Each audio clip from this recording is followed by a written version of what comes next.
आज के टाइम में एक नया ट्रेंड क्या चल रहा है कि हमें अपने क्रेडिट कार्ड से पैसे ट्रांसफ़र करने हैं बैंक अकाउंट में।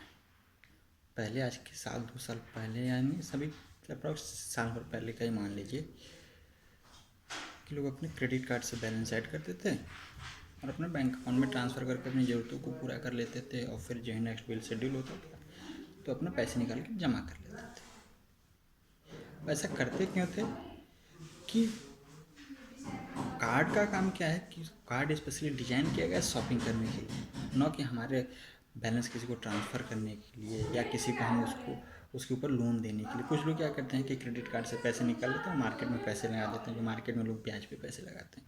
ऐसे करके बहुत सारे मतलब पैसे आते हैं तो आदमी को कई सारे सोर्स दिख जाते हैं खर्च करने के। तो पहले क्या थे कि क्रेडिट कार्ड कम यूज होते थे तो उनको बढ़ावा देने के लिए पहले चार्जेस नहीं रखे जाते थे, लेकिन आज के टाइम में क्या है कि हर पेमेंट इंटरफेस पे आपका चार्ज लग रहा है। क्रेडिट कार्ड से जो है आप बैलेंस ऐड करेंगे बैंक के लिए तो चार्ज लगेगा। एक पॉपुलर आपकी एप्लीकेशन चलती है पेमेंट इंटरफेस जिसको हम लोग बोल सकते हैं पेटीएम का। पेटीएम में पहले क्या होता था कि आप क्रेडिट कार्ड से उसके वॉलेट में बैलेंस ऐड करिए और फिर वॉलेट से आप बैंक में अपने ट्रांसफ़र ले लीजिए, कोई चार्ज नहीं होता था। तो फिर पेटीएम ने क्या किया कि एक नया उसने नोटिफिकेशन जारी किया कि वॉलेट टू बैंक ट्रांसफ़र करेंगे तो कुछ 5% का चार्ज वो करते थे, लेकिन क्रेडिट कार्ड से वॉलेट में ऐड करेंगे तो कोई चार्ज नहीं था। तो आदमी क्या करता था कि क्रेडिट कार्ड से वॉलेट में ऐड कर लिया और वॉलेट से अपना छोटा मोटा जो भी खर्चे जो भी चीज़ें होती थी वो कर लेते थे। कुछ लोग क्या करते थे पेटीएम वॉलेट से पेटीएम मर्चेंट को स्कैन करके उससे पैसे ले लेते थे, लेकिन वो काम कर लेते थे अपना।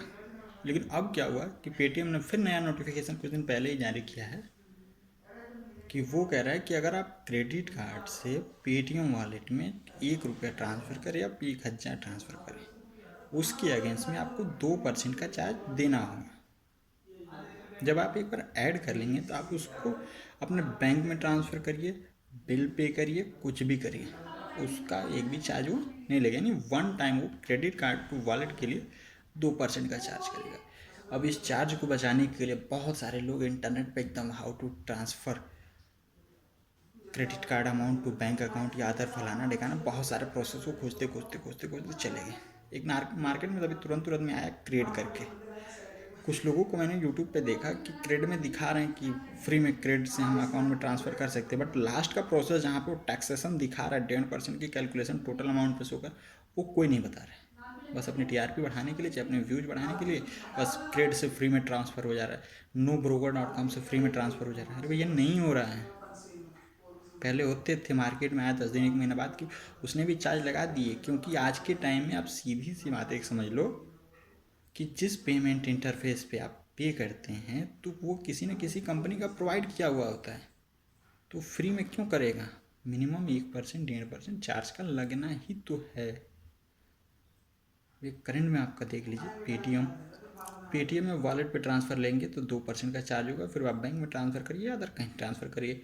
एक दूसरा आपका पेज ऐप आ रहा है, HDFC का एक एप्लीकेशन है पेज ऐप, उसमें लोग बैलेंस ऐड करते हैं फिर बैंक में ट्रांसफ़र करते हैं। उसमें भी अगर आप करते हैं तो 1.5% का अप्रॉक्सीमेटली चार्ज करना पड़ेगा। फिर ATM से कैश निकालना चाहें तो अब नॉर्मली मान लीजिए कि आपका क्रेडिट कार्ड 50,000 का है, यानी 50,000 रुपये का है, तो 10 से 15,000 ही कैश निकाल पाएंगे। 35,000 यानी 50 के 50 आप नहीं निकाल पाएंगे। अगर कैश निकालेंगे तो आपकी सिविल पे डिपेंड करता है, वो सिविल स्कोर आपका माइनस होगा, क्योंकि जब शॉपिंग करेंगे तो सिविल स्कोर बढ़ता है, तो कैश को तो हम भूल ही जाते हैं। एक फिर आता है मोबीक्विक मैंने क्या किया, ऑनलाइन सर्च किया गया how to transfer credit card amount to bank, तो मोबीक्विक का फर्स्ट नंबर पे आ जा रहा है कि आप ट्रांसफ़र कर लेंगे। मैंने मोबीक्विक पे अकाउंट में जब ट्रांसफ़र की बात है तो वो भी 1.75 और कभी कभी 2% चार्ज कर रहे हैं। मोबीक्विक से के अकाउंट से अगर आप बैंक में ट्रांसफ़र लेते हैं या मोबीक्विक में आप क्रेडिट कार्ड से ऐड करते हैं तो आपके चार्ज लगने हैं, जस्ट लाइक पेटीएम वो भी चार्ज कर रहा है, फ्री का नहीं है। फिर नो ब्रोकर का भी देख लीजिए, नो ब्रोकर में क्या है कि 1% का चार्ज देना पड़ेगा, क्रेड में है 1.5% का चार्ज देना पड़ेगा, और उसमें भी आप अपने अकाउंट में ट्रांसफ़र कर पाएंगे।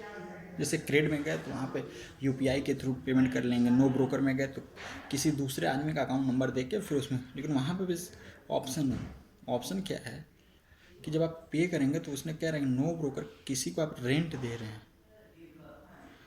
यानी आपने अपने पर्सनल के लिए उसके अकाउंट में ट्रांसफ़र किया है, बट इन दैट केस उनकी भाषा में कि ये एक रेंट ट्रांसफ़र किया गया है। ये नहीं कि हाँ अगर वो रेंट परमानेंट आप हम हमेशा देते गए, इन केस अगर वो बंदा ITR फाइल करता होगा तो कभी ऑडिट बैठ गई तो उसको महंगा पड़ जाएगा। तो ये ध्यान में रखिएगा कि नो ब्रोकर या क्रेड से आप अमाउंट ट्रांसफ़र करें तो वहाँ पे साफ साफ शब्दों में लिखा हुआ है कि अमाउंट क्यों ट्रांसफ़र कर रहे हैं। तो बाय डिफ़ॉल्ट जब ही ट्रांसफ़र होंगे एक लिमिट के हिसाब से जब पैसा ट्रांसफ़र होता चला जाएगा तो बैंक को लग जाएगा कि भैया ये कहीं का रेंट आ रहा है या कहीं का टोकन आ रहा है। तो सारी चीज़ें उसमें हैं। तो अगर आप कार्ड टू बैंक में ट्रांसफ़र ले रहे हैं या किसी भी थ्रू ले रहे हैं तो आपको मिनिमम 1%, 1.5%, 2%, 2.5%, 3% के जिस भी प्लेटफॉर्म को यूज करें वहाँ पे चार्ज देना पड़ेगा। अब बिना चार्ज के आप चाहें फ्री में ट्रांसफ़र लेना तो वो नहीं मानता है। इस चीज़ को आप समझिए, मानिए, यही सत्य है आपका कि वो फ्री में आप ट्रांसफ़र लें तो फ्री में ट्रांसफ़र नहीं हो पाएगा।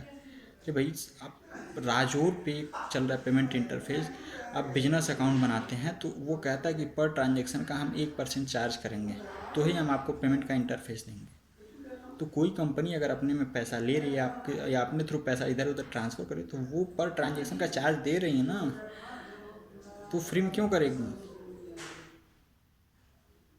तो वो चीज़ आप ध्यान रखिए और इधर उधर की बातों में ना फंसिए। बहुत सारे के लोग ये हैं वो है, कुछ नहीं है, कुछ नहीं है, आपको चार्ज देना पड़ेगा। हाँ, ये कभी लेटेस्ट में एक न्यूज़ आई थी कि गूगल पे में एक्सिस बैंक के कार्ड और SBI के कार्ड लिंक हो रहे हैं और वो लिंक करके वो टैप करके पे किया जा सकता है।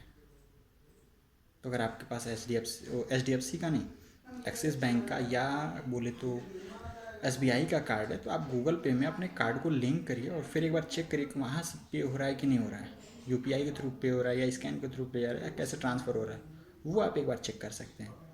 सिटी बैंक हुआ, HDFC बैंक हुआ, ICI हुआ, कोटक हुआ, बजाज का आपका कार्ड आ रहा है, वो ये कहीं पे भी यूज करें तो 1.5% का 2% का चार्ज है। तो अब आप सोचें कि फ्री में हो जाए, फ्री में हो जाए, फ्री में नहीं होगा। फ्री में तभी होगा कि आप नॉर्मली उसको जाके कहीं पर स्वाइप करें। स्वाइप में भी अब 2 मशीन आ रही हैं, एक तो फ्री ऑफ कास्ट हो जाता है या एक तो होता है एक फ्री ऑफ कास्ट हो गया, ना ही वो मर्चेंट को चार्ज लगता है ना ही कस्टमर को चार्ज लगता है। एक मशीन मैंने देखा कहीं कि वो स्वाइप करेंगे तो कस्टमर जितने का ट्रांजैक्शन करेंगे उसका 1% से आधा परसेंट से 1.5% उसका चार्ज करके आपके कार्ड में के बिल में ही सेटलमेंट हो जाता है, यानी वो कस्टमर को चार्ज बन जाता है। कुछ मशीनें आ रही हैं स्वाइप करते समय वो शॉपकीपर को चार्ज करते हैं पर ट्रांजैक्शन का क्रेडिट कार्ड की यूज़ से, तो चार्ज देने पड़ेंगे आपको। अब उस चीज़ में आपने ये ना ये चार्ज नहीं है, चार्ज नहीं है, चार्ज देने पड़ेंगे। आप स्वाइप करिए नॉर्मली। अब क्या हो गया है कि कार्ड है मतलब कार्ड है, उसको स्वाइप करिए। आप उसको बैलेंस लेके आप पर्सनल यूज नहीं, कार्ड डिजाइन किया गया शॉपिंग के लिए, then you have to shopping, ना कि पर्सनल नहीं, ये वो कुछ नहीं है। तो ये चीज़ को ध्यान रखिए। और क्रेडिट कार्ड के बारे में और भी सारी चीज़ें मैं लेटेस्ट में लेके आ रहा हूँ। बहुत सारे टॉपिक मैंने नोट किए हुए हैं, बहुत सारे लोगों की क्वेरी मेरे पास आ रहे हैं, क्रेडिट कार्ड का ये, क्रेडिट कार्ड का वो, क्रेडिट कार्ड का बेनिफिट, बहुत सारी चीज़ें हैं। तो क्रेडिट कार्ड से रिलेटेड और भी चीज़ें आ रही हैं। आपको क्रेडिट कार्ड से संबंधित क्या इशू चाहिए वो मुझे बताइए।